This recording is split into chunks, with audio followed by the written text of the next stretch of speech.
Hey, it's Emo and welcome to the second lesson in the Outreach module. In this lesson, we're going to talk about scaling so-called value using the hybrid outreach approach. Now, in the previous lesson, I mentioned that outreach emails usually have a similar anatomy. They include a good reason for contact and a value proposition. And the great thing about using the hybrid approach is that your linkable point will be your good reason for contact.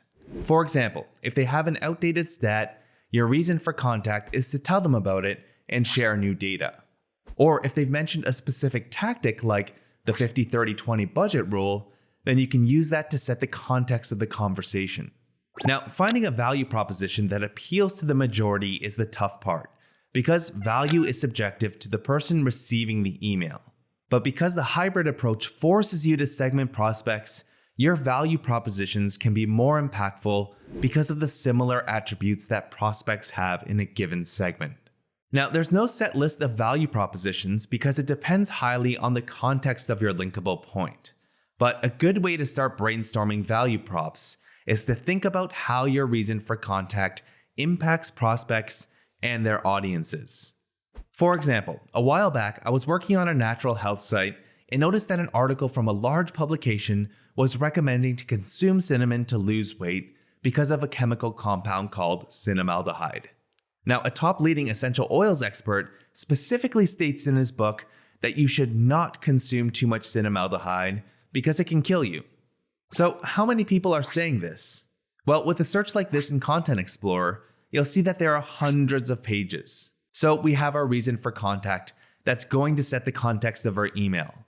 Now, how does this impact prospects and their audience? And does it impact them enough to make an edit to their post and potentially link to us?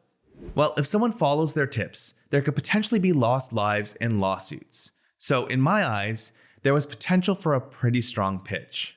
So I actually updated my page on cinnamon essential oils stating these facts and contacted prospects letting them know of potential dangers in their content. I also shared a link to the $100 plus book and a page number as a reference to strengthen my pitch. And of course, I offer the TLDR, which was written in my post, which could be accessed for free. As for the results, I was able to secure some top-notch links from big publications with an almost 20% conversion rate. Now, it's important to note that my email was not about inducing fear into prospects. It was written to highlight the importance of updating their content. So my link outreach was actually fun to do and it was well received. Now, pitch angles don't always have to be about life or death, and they won't always be this strong.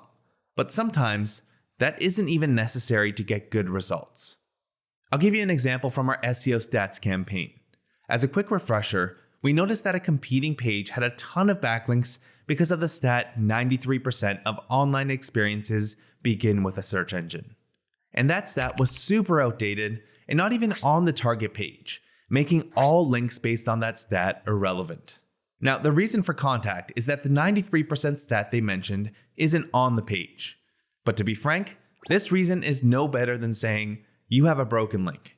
So how does this impact prospects and their audience?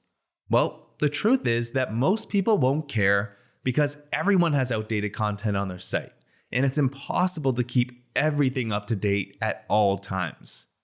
So the angle we went with was to tell them that the page they're linking to doesn't even mention the stat, and we accentuated how outdated it is.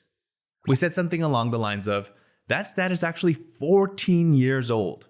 More recent research suggests that this number has gone down to 68% because of X, Y, and Z. In other words, our value prop was fresh data to keep your content up to date. As a result, we had a conversion rate of 6.8% on this campaign with no follow-up emails. Not bad, but not great. So how could we have made this appeal to more people? Well, seeing as there was a huge change in the data point, 93% to 68%, one thing we could have done was to offer to rewrite a paragraph or part of their article to make it reflect current data better, whether they link to us or not. This isn't the strongest pitch, but in my opinion, it's better than what we had before. So bottom line, when you're coming up with value propositions, try and brainstorm ideas by segment.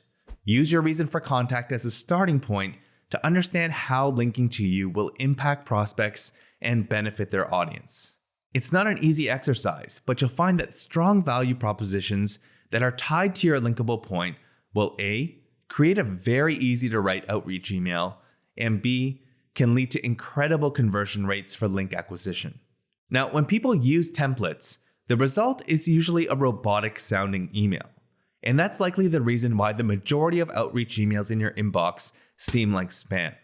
So in the next lesson, I'm going to give you some tips and exercises to write templated outreach emails that don't sound generic. I'll see you there.